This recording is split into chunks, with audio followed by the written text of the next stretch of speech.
Mercredi 4 septembre 2019, bienvenue à la grande édition du journal sur Esaü TV. Les titres.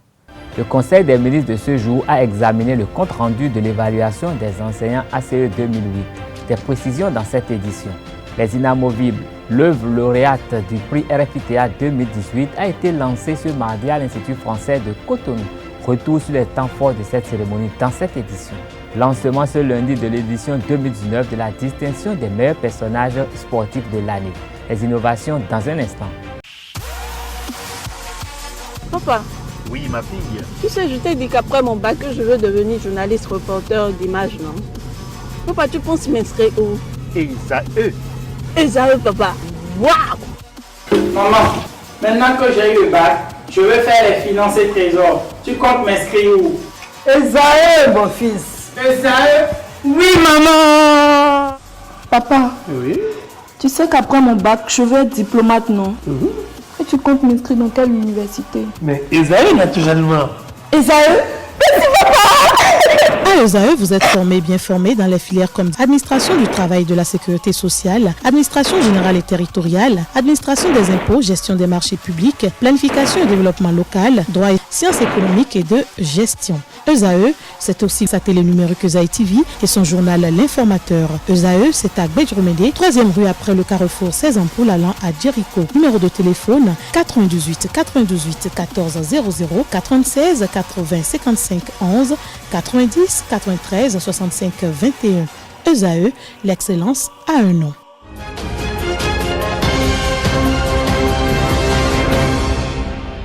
Mesdames et messieurs, bonsoir. Le compte-rendu de l'évaluation des enseignants agents contractuels de l'État 2018 était au cœur des grandes décisions prises au cours du traditionnel Conseil des ministres de ce mercredi 4 septembre 2019. Suivant le ministre de la Culture, du Tourisme et des Sports, Oswald Omeki, à ce sujet au cours du traditionnel compte-rendu au thème du Conseil des ministres. Il est au micro de Abdelkader Achirou et de Anifat Boukari.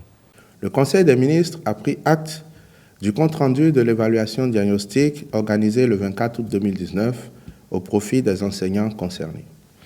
Il en ressort que la dite évaluation s'est globalement bien déroulée sur toute l'étendue du territoire national, avec un taux de participation supérieur à 75%, et que la session spéciale, prévue à l'intention des candidats absents pour cause de maladie ou autre raison valable, se tiendra le 7 septembre 2019. Au demeurant, il se trouve que certains enseignants s'étaient volontairement abstenus de prendre part à la dite évaluation, se laissant entraîner par ceux d'entre eux qui prônaient le boycott. Compte tenu des conséquences graves auxquelles ils s'exposent et dans le souci de sauvegarder les emplois menacés, les 6 centrales et confédérations syndicales, ainsi que les représentants des conseils sectoriels pour le dialogue social des 2 ministères concernés, qui ont compris le bien fondé du processus et l'ont soutenu, ont élevé une doléance à l'endroit du gouvernement tendant à permettre à tous les enseignants absents lors de l'évaluation du 24 août d'aller composer au cours de la session spéciale. Le Conseil des ministres, après examen de cette requête, a fait preuve de clémence en accédant à la demande des partenaires sociaux pour donner une dernière chance aux intéressés. À cet effet, il invite instamment tous les enseignants qui n'avaient pas composé le 24 août dernier à se rendre dans les centres de composition qui seront retenus pour prendre part à la session spéciale le samedi 7 septembre 2019. En tout état de cause, ceux qui, de nouveau, choisiraient délibérément de ne pas composer seront responsables des déconvenues qu'ils auraient eux-mêmes occasionnées. Le jeune écrivain béninois, vainqueur du prix RFITA 2018, Sergio Giovanni Wansou, a mis l'ouvrage primé sur le marché ce mardi 3 septembre à l'Institut français de Cotonou. Le directeur de l'Institut français de Paris, le directeur des arts et du livre du Bénin, le directeur de Gangan Productions, le directeur de l'École internationale de théâtre du Bénin, le ministre du Tourisme, de la Culture et des Sports, Oswald Omeki, ont pris une part effective à cette cérémonie intellectuelle. Esaü TV était de la partie. Voici le compte-rendu de la rédaction. Partir ou rester? Dans quelles conditions émigrer? Quelles sont les attentes des uns et des autres? Toutes ces problématiques se sont invitées dans Les Inamovibles de Giovanni Sergio Wansou, prix RFI Théâtre 2018, lancé le mardi 3 septembre 2019 à la médiathèque de l'Institut français de Cotonou. Le ministre du Tourisme, de la Culture et des Sports, Oswald Omeki, présent, n'a pas manqué l'occasion de faire le parallèle avec l'actualité nationale. C'est serrer la ceinture, le ventre creux, dans l'espoir que dans quelques temps on va la desserrer. Et prendre le large sans papier sur une embarcation de fortune, en sachant que le vent de la Méditerranée nous conduira peut-être dans le Nautilus Land, et que peut-être même quand on décidera de renoncer à l'aventure, le retour ne sera pas possible. C'est faire l'analyse de ces deux options et choisir d'être inamovible. L'auteur a rappelé à l'occasion le contexte qui l'a conduit à choisir ce titre pour son ouvrage. Je suis allé en résidence au Mali et à chaque fois que je revenais à la maison, il y avait un plasticien qui m'avait précédé dans la maison. J'ai appris plus tard qu'il s'agissait de Fadaïro, qui est aussi un compatriote, qui avait laissé des sculptures, enfin des formes humaines, sous forme de bois bien sûr, taillées, certaines assises, certaines debout dans la cour. Et donc à chaque fois que moi je rentrais à la maison, ce sont à ces personnes que je disais bonjour d'abord, bonsoir, je m'asseyais, on parlait, on échangeait un bout de temps, je leur expliquais ma journée, comment ça s'était passé, avant d'entrer dans ma chambre. Et je me suis dit, voilà des gens qui sont là et qui ne bougent pas, qui sont immobiles. Mais après, le thème immobile ne me suffisait pas. Il ne me suffisait plus parce que dans la thématique sur laquelle je travaillais, qui parlait des territoires, je me demandais, mais à qui appartient le territoire? Le droit positif est né pour définir la propriété des gens. Mais au fond, avant le droit positif, à qui appartenait le territoire? Et dans l'œuvre, l'ami demande à sa mère, à un moment donné où sa mère lui dit, si tu reconnais que ici, c'est chez toi, tu dois reconnaître d'autres endroits de la terre comme étant des pas chez toi. Et l'ami lui dit, mais où se termine le chez moi et où commence le pas chez moi? Giovanni et ses tests parcourent le monde francophone et le metteur en scène de la pièce béninoise la plus jouée au monde, Aloubindine, souhaite que le Bénin continue de célébrer Giovanni. 2 semaines après la fermeture des frontières entre le Bénin et le Nigeria, les commentaires vont bon train. D'aucuns y trouvent des raisons politiques, d'autres des raisons économiques. Mais les autorités nigérianes évoquent des exercices sécuritaires. Les fluctuations du prix du carburant et les longues files d'attente aux postes frontaliers de Sémé sont fortement ressenties par les commerçants béninois. Une situation qui devrait être une opportunité de réajustement pour le Bénin selon certains économistes. Le consultant politique et acteur politique béninois Adriano Fred Huenou estime qu'il n'y a pas péril en la demeure. Il s'est confié à Abdelkader Achiro. Mais la fermeture des frontières n'est pas directement contre le Bénin parce que avant même cette fermeture, il y a d'abord eu une décision du gouvernement interdisant aux banques nigérianes l'octroi des crédits aux Nigérians qui font l'importation des produits qui peuvent concurrencer les produits locaux dans leur pays. Je crois qu'en définitive, le Nigeria veut protéger son économie. Et je crois que nous en avons déjà été avertis 15 années plus tôt, lorsque au cours d'une visite officielle, le président Obasanjo laissait entendre, dans le cadre de ce que les autorités nigérianes comprenaient de ce que devait être la relation économique entre notre pays, le Bénin, et le Nigeria, de ce qu'ils étaient disposés à consommer tous les produits qui étaient made in Bénin, tout ce que le Bénin pouvait produire et exporter vers le Nigeria, ils étaient disposés à consommer. Mais qu'ils ne sauraient tolérer davantage que le Bénin constitue un couloir pour que des produits venant de pays industrialisés soient déversés sur le marché nigérian de manière à venir concurrencer la production locale nigériane.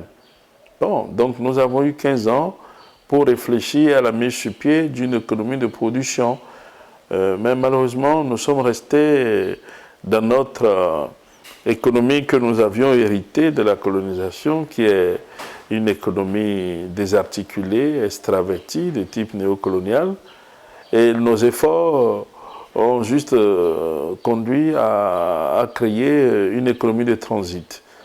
Et bon, donc si nous-mêmes, nous ne sommes pas gênés, par exemple, que des produits soient des produits de première nécessité, soient importés d'ailleurs pour venir concurrencer notre production locale, c'est parce que Nous n'en avons pratiquement pas. Mais ce n'est pas le cas du Nigeria. Donc le Nigeria ferme ses frontières pour protéger sa production. Et donc je pense que cette situation doit nous interpeller au plus haut point. Moi, j'aime beaucoup redoute la crise ou les crises. Moi, ma philosophie personnelle, c'est le matérialisme historique. Donc moi, je pense que les crises, même si elles sont à redouter, sont la mère de l'évolution des sociétés. Il appartient aux dirigeants, aux gouvernés, de les encadrer de manière à faire advenir leurs éventualités les plus enthousiasmantes et leurs potentialités les plus émancipatrices pour notre peuple. Le moment est venu pour nous de repenser notre économie. Vous savez, nous n'allons pas toujours nous réfugier derrière démocratie égale à liberté d'expression et droit politique, parce que la démocratie, avant toute chose, pour être pleine et entière, doit avoir un contenu. Et la première interpellation que la démocratie nous fait, c'est l'interpellation sur le pouvoir économique. Qui détient le pouvoir économique? Donc, c'est de cela dont il s'agit. Si on n'a pas d'économie, on n'a pas de démocratie. En sport, le Zaïre Football Club a étrié les Requins FC de l'Atlantique en match d'un test d'entraînement grâce à un doublé de Anthony Oussou et un but de Michael Dossou ce matin au Stade Relais Pleven de Cotonou. Au-delà du gain de la partie, cette rencontre a permis à l'encadrement technique des universitaires de tester l'animation offensive et au staff de Awisi Wassa d'essayer de nouveaux joueurs.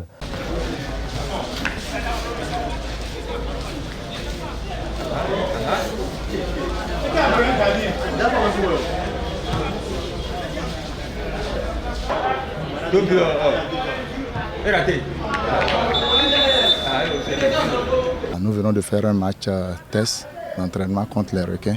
Juste toujours dans le cadre de ce match, régler ce qui est à régler, voir les compartiments, en tout cas, voir ce qui est à corriger afin d'être prêt le dimanche 15. Il faut toujours tenir compte de l'adversaire qu'on a en face. Là, on marque 3 buts face aux Requins. Bon, nous n'allons pas nous enflammer pour avoir marqué 3 buts aux Requins. Il s'agira pour nous de toujours travailler pour marquer le maximum de buts. Vous voyez, on marque 3 buts, mais on a jeté beaucoup. Il va demander un certain nombre de joueurs que les dirigeants n'ont pas pu avoir. Donc on est obligé d'organiser un recrutement vague. Et nous sommes dessus, c'est pour faire les matchs tests avec les nouveaux là, pour voir ce qu'on peut garder, ce qu'on peut encore relâcher. Je suis en train de faire les tests là pour renforcer les anciens qui sont restés. On a laissé 12 anciens et on va combler le trou pour pouvoir commencer le championnat vraiment avec force. C'est les tout nouveaux qu'on a testés ce matin avec Isaïe pour voir si on peut encore pêcher dedans. Mais je suis dessus quand même de ce que j'ai vu. Je voulais arrêter aujourd'hui, mais j'ai un dernier match le vendredi, alors on va finir le vendredi.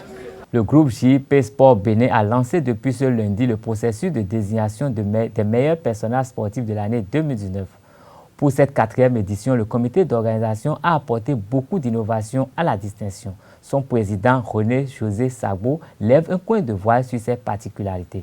Pour cette 4e édition qui a démarré le 1er septembre dernier avec le lancement, nous avons apporté un certain nombre d'innovations. Au nombre de celles-ci, nous avons l'introduction d'une nouvelle catégorie, précisément la catégorie Média 2019, qui nous permettra de désigner l'homme de médias qui s'est distingué entre le 1er janvier et le 30 septembre 2019. Et ici, il faut rappeler que la désignation de cet homme de médias se ferait exclusivement par l'équipe rédactionnelle du site jipsportbenin.com. En dehors de ça, nous avons les trophées spéciaux. Nous aurons quelques trophées spéciaux à désigner. Vous savez, en dehors des catégories sportives 2019, dirigeants personnalités qui seront soumis au vote. D'abord, dans un premier temps, aux hommes de médias, je veux parler des reporters, journalistes, techniciens, photoreporters, etc. nous aurons des trophées spéciaux, je le disais à l'instant, qui seront décernés par la rédaction de JIP Sport, parce qu'il y a un certain nombre d'acteurs qui se sont distingués dans la période précitée. En dehors de ça, nous aurons cette année le nombre de nominés qui passe de 12 à 16. Nous avons constaté qu'on prenait 6 au niveau des sportifs et 6 au niveau des personnalités et dirigeants. Et sur suggestion de certains aînés de la profession, nous avons décidé de passer de 8 à 16 parce qu'on estimait qu'à 12, c'était un peu restreint.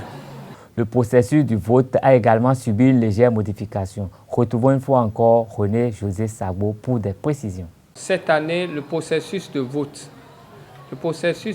nous aurons entre le 2 et le 12 octobre une soixantaine d'hommes de médias. À qui nous allons demander de nous proposer 12 personnalités dans les catégories sportives 2019 et dirigeants et personnalités qui, selon eux, ont marqué l'actualité entre le 1er et le 30 septembre. Et au même moment, nous aurons, dans la deuxième moitié du mois de septembre, les journalistes, reporters, techniciens et tout ce qu'il a comme hommes de médias au niveau du site JIP Sport qui vont voter à l'interne. Et le vote de la rédaction comptera pour 50% et le vote des hommes de médias extérieurs à l'équipe rédactionnelle pour 50% aussi. Donc voilà un peu quelques premières innovations pour l'année 2019 au niveau des trophées JIP Sport du meilleur personnage sportif. Ainsi se referme cette édition. Merci de rester fidèle au programme de Zayo TV. Gardez le réflexe www.zayo-tv.bg.